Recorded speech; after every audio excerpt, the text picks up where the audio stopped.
Hello students, welcome to magnet brains. मैं Rupali Verma. Magnet brains आपके लिए 100% फ्री एजुकेशन लेकर आता है। अब आपके लिए आपकी पढ़ाई को आसान करने के लिए ये बुक्स और ई बुक्स भी लेकर आ रहा है। ये बुक्स आपके लिए किंडरगार्टन से लेकर क्लास 12th के ये सभी सब्जेक्ट के लिए अवेलेबल है। इन बुक्स में आपको कंटेंट तो अच्छा दिया ही जा रहा है, लेकिन आपकी सुविधा के लिए इसे हमने अलग अलग कैटेगरीज में डिवाइड किया है। ये कैटेगरी जो है ये है आपकी थ्योरी बुक है, आपकी एमसीक्यूज बुक है, सैम्पल पेपर बुक्स हैं। तो इस तरीके से अलग अलग कैटेगरीज में बुक आप लेकर और अच्छे से पढ़ाई कर सकते हैं। ये बुक आपको कैसे मिलेगी? ये बुक्स प्राप्त करने के लिए नीचे डिस्क्रिप्शन बॉक्स में आपके सामने एक फॉर्म है। उस फॉर्म को फिल करके आप सबमिट करेंगे तो आप हमारे जो टीम मेंबर हैं वो आपसे जल्द ही कांटेक्ट करेंगे इसके रिगार्डिंग। तो ये बुक्स भी आप प्राप्त करके बहुत अच्छे से पढ़ाई कर सकते हैं, ध्यान रखिएगा। तो आते हैं आज के हमारे वीडियो पे। आज का हमारा वीडियो है क्लास 4th के हिंदी व्याकरण का एक नया टॉपिक आज हम लेकर आए हैं, अनुच्छेद लेखन। अनुच्छेद लेखन को आप ऐसे समझ लो पैराग्राफ राइटिंग, यानी कि आपको एक टॉपिक दे दिया जाएगा और उस टॉपिक पे आपको अपने विचार व्यक्त करने। तो सबसे पहले हम ये देखते हैं कि अनुच्छेद लेखन होता क्या है। याद रखिए ये टॉपिक ऐसा है कि इसे आप जितना लिखेंगे तब ही आप अच्छा कर सकते हैं। जितना भी आप किसी भी टॉपिक पे बस आप लिखो, जितना आप लिखेंगे उतना अच्छा आप पैराग्राफ राइटिंग यानी कि अनुच्छेद लेखन करने लगेंगे। तो क्या लिखा है, किसी भी एक विषय पर जब हम अपने भाव व्यक्त करते हैं तो उसे अनुच्छेद लेखन कहते हैं। अनुच्छेद लिखते वक्त निम्नलिखित बातों का ध्यान करना। मतलब कोई भी एक टॉपिक है, जैसे मान लो आपको बोल दिया गया कि त्योहार आ रहे हैं बहुत सारे, जैसे न्यू ईयर है, ठीक है, नव वर्ष है। तो अब नव वर्ष पे जो है एक अनुच्छेद लेखन लिखिए। तो नव वर्ष पे आप क्या करते हो, सबसे पहले वो क्यों मनाया जाता है, हम क्या करते हैं, कैसे एंजॉय करते हैं, क्या क्या करते हैं, वो सारी चीज़ें आप लिख दो। जो आपके मन में आ रहा है बस अपने मन के विचारों को आपको लिखना है, तो वो हो जाता है हमारा अनुच्छेद लेखन। अब इसको लिखते समय कुछ बातों का हमें ध्यान रखना पड़ता होता है। ये बातें क्या है भाई? मन में उस विषय के बारे में पहले अच्छे से सोचें। जो भी आपको टॉपिक दिया गया है पहले उस बारे में आप अच्छे से सोच लो कि मतलब जब ये टॉपिक होता है तो हम क्या करते हैं, क्या होगा, क्या चीज़ें हैं। पहले अच्छे से उस टॉपिक के बारे में हमें 2-3 बार अच्छे से सोच लेना है। फिर मन में उठने वाले विचारों का आपस में तालमेल बैठाएं। अब जैसे आप बोलोगे नव वर्ष में हम पार्टी करेंगे और पार्टी में ये व्यंजन होगा, हम इनको बुलाएंगे, हम ये करते हैं, लेकिन उससे पहले आपको ये देखना है कि नव वर्ष हम क्यों मनाते हैं। एक साल समापन होता है, दूसरा नया साल शुरू होता है। ये साल अच्छा बीत गया, इसके लिए ईश्वर को हम धन्यवाद करते हैं। नया साल अच्छा हो इसकी कामना के लिए हम ईश्वर से प्रार्थना करते हैं और इस खुशी को हम मनाने के लिए न्यू ईयर पार्टी को ऑर्गेनाइज करते हैं। तो अब देखिए ना, हम जो जो सोच रहे हैं ना उसको पहले स्टार्टिंग से हम उसको कनेक्ट करना शुरू करते हैं। ये नहीं कि पहले हमने पार्टी कर ली फिर हम क्यों करते हैं, ऐसा नहीं। हम सबसे पहले कनेक्टिविटी ढूंढते हैं कि हम क्यों मनाते हैं, कब मनाते हैं। कोई भी चीज़ है, जैसे दीपावली है, हम क्यों मनाते हैं, क्यों? क्योंकि राजा राम जी ने जो है ईश्वर उसको रावण को जो है का वध किया था और रावण के वध वाले दिन हम दशहरा मनाते हैं। फिर उसके बाद जब वो अयोध्या लौटे थे तो उसकी खुशी में अयोध्या वासियों ने घी के दीपक जलाए थे। उसी दिन से दीपावली का त्यौहार मनाया जाने लगा। हम लोग भी दीपावली त्यौहार करते हैं, इससे महीने भर पहले से हम लोग के घरों में सफाइयाँ शुरू हो जाती हैं, घर में रंगाई पुताई होती। बहुत जो भी दीपावली हम क्यों मनाते हैं, क्या सारी चीज़ें हम क्या क्या तैयारी करते हैं, क्या पकवान बनते हैं, हम कैसे पूजा करते हैं, क्या पहनते हैं, सब कुछ हम डिटेल में, लेकिन हम एक सीक्वेंस में लिखेंगे। फिर है छोटे छोटे वाक्यों द्वारा अपने मन की बात। बहुत बड़े बड़े वाक्य हमें नहीं लिखना, छोटे छोटे वाक्यों को करना, याद रखना। फिर है भाषा सरल और स्पष्ट होनी चाहिए। भाषा हमेशा ऐसी होनी चाहिए जो आप आसानी से लिख सकें और सामने वाला आसानी से पढ़ सके।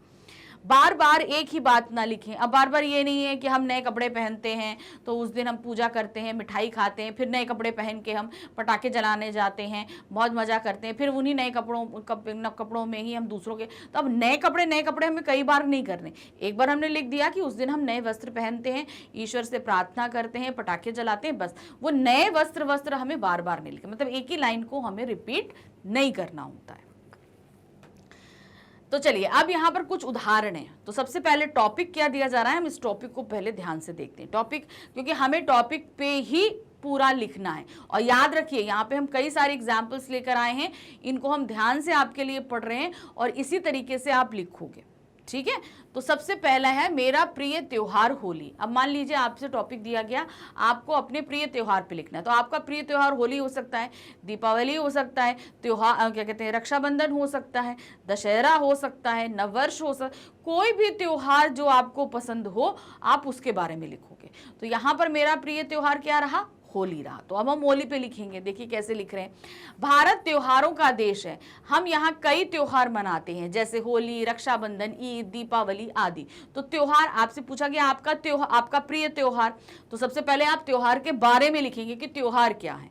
तो त्योहार बहुत सारे मनाए जाते हैं भारतवर्ष में, हमने वो लिख दिया। इनमें से मुझे सबसे अच्छा त्योहार होली लगता है, इसे रंगों का त्योहार भी कहते हैं। कई दिन पहले ही हम इसकी तैयारियों में जुट जाते हैं। सभी मित्र तरह तरह की योजनाएं बनाते हैं। होली वाले दिन हम सुबह पॉकेट में रंग लिए घूमते हैं, पॉकेट में रंग रख लेते हैं, पिचकारी ले लेते हैं, पिचकारी में रंग वाला पानी भर अपने मित्रों के साथ होली खेलते हैं। सभी के चेहरे रंग बिरंगे हो जाते हैं, हमें पहचान पाना भी मुश्किल हो जाता है। हम गीत गाते हैं, नृत्य करते हैं और घर घर जाकर मित्रों से मिलते हैं।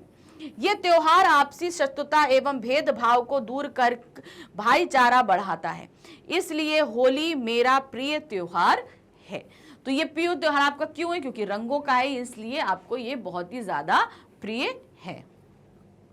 अब दूसरा टॉपिक देखिए हमने यहाँ पे किया, जब हम पिकनिक पर गए। अब आप पिकनिक पे गए, आप स्कूल ट्रिप में भी जा सकते हैं, फैमिली मेंबर्स के साथ जा सकते हैं, फ्रेंड्स के साथ जा सकते हैं। तो जिस किसी के साथ आप फैमिली ट्रिप पे गए थे, पिकनिक पे गए थे, आप उसके बारे में लिखेंगे।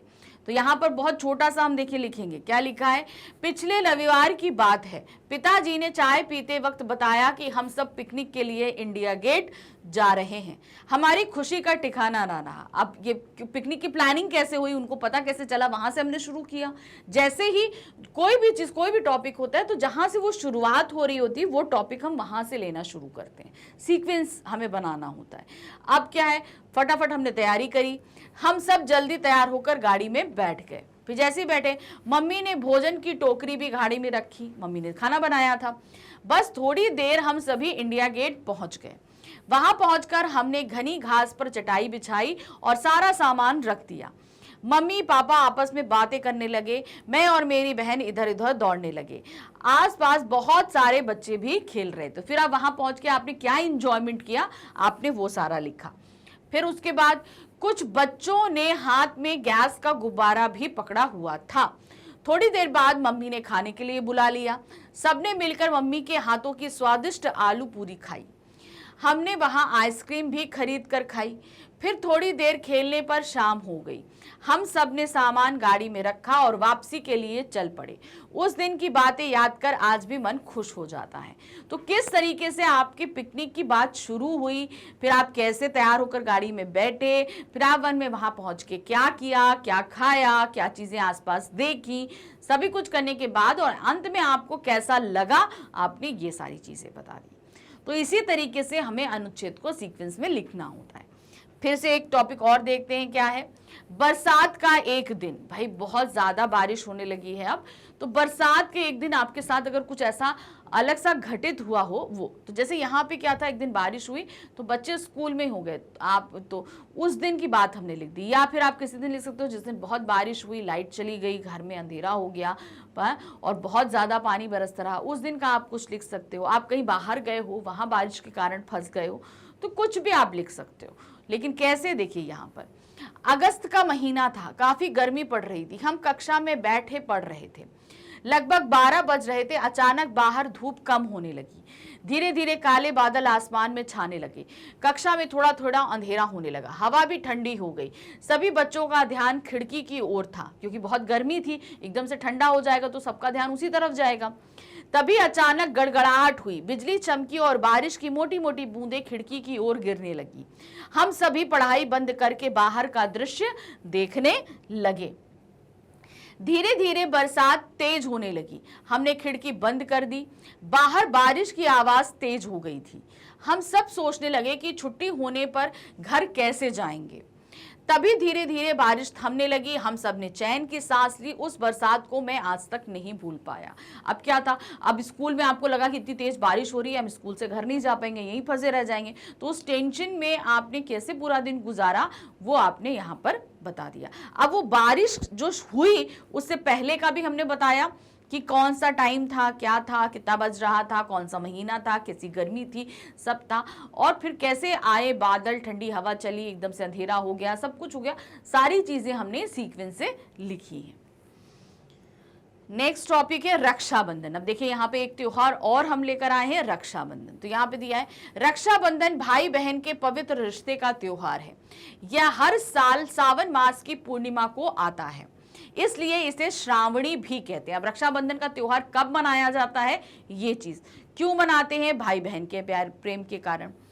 इस दिन बहनें पूजा की थाली सजाती हैं और अपने भाई की कलाई पर राखी बांधती हैं। भाई बदले में बहनों को उपहार देते हैं और बहन की रक्षा का प्रण लेते हैं।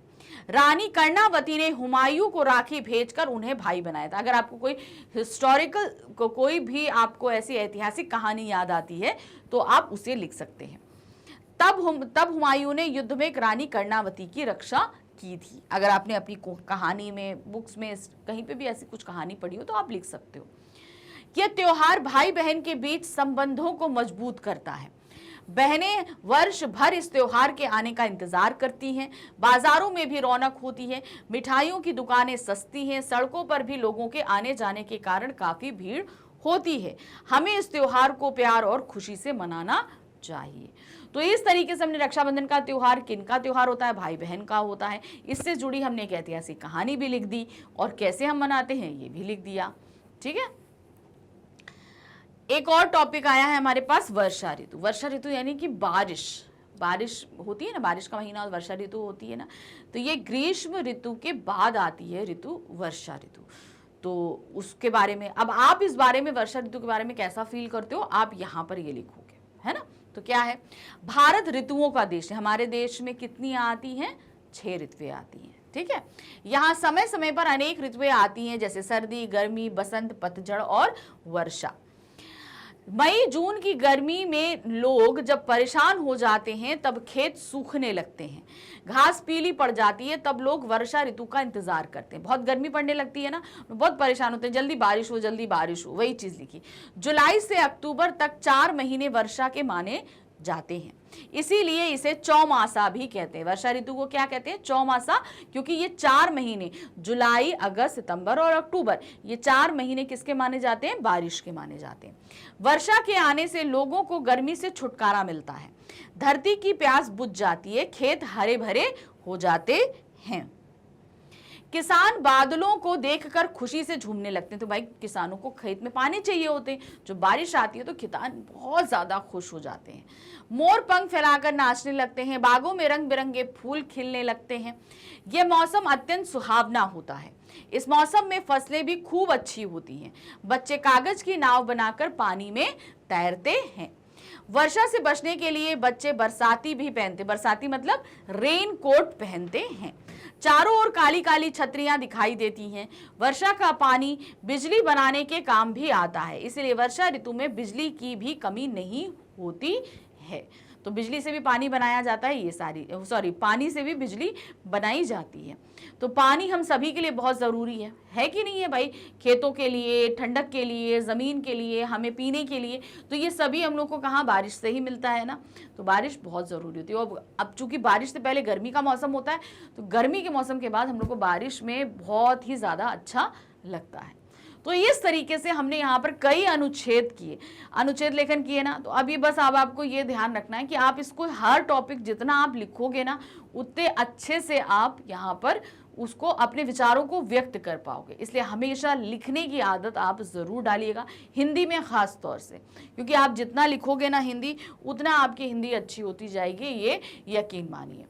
मैग्नेट ब्रेन्स आपको 100% फ्री एजुकेशन देता आया है। अब आपकी पढ़ाई को और ज़्यादा आसान बनाने के लिए हम लेकर आए हैं बुक्स और ई बुक्स। ये बुक्स और ई बुक्स आपको किंडरगार्टन से लेकर क्लास 12 तक के सभी सब्जेक्ट्स के लिए मिल रही हैं। कंटेंट तो अच्छा दे ही रहे हैं, साथ ही आपकी और सुविधा के लिए हमने इसे अलग अलग कैटेगरीज में डिवाइड किया है। जैसे कि हम आपको एक्सप्लेनेशन पढ़ाते हैं, जैसे हमने अभी आपको व्याख्या पढ़ाई, तो अब इसके लिए हम क्या करेंगे, हमने जो जितने भी व्याख्या पढ़ाई है वो आपकी एक बुक के अंदर आ जाएगी। तो वो हो जाएगी आपकी थ्योरी बुक। फिर हम क्या कराते हैं, एनसीईआरटी सॉल्यूशन कराते हैं, और फिर जैसे व्याकरण के टॉपिक के हम अभ्यास कार्य करा रहे हैं, तो ये सभी क्या हो जाएंगी, आपकी एक सॉल्यूशन बुक हो जाएगी। अब उसके बाद हम कंप्लीट चैप्टर रिवीजन कराएंगे तो कंप्लीट चैप्टर रिवीजन बुक हो जाएगी। इस तरह अलग अलग तरीके से आपके पास बुक आ जाएंगी। अब इन बुक्स को हम प्राप्त कैसे करेंगे, नीचे डिस्क्रिप्शन बॉक्स में आपके लिए फॉर्म दिया गया है, उस फॉर्म को फिल करके सबमिट कीजिए। जल्दी हमारे टीम मेंबर आपसे इसके लिए कांटेक्ट करेंगे। Thank you for watching, bye bye.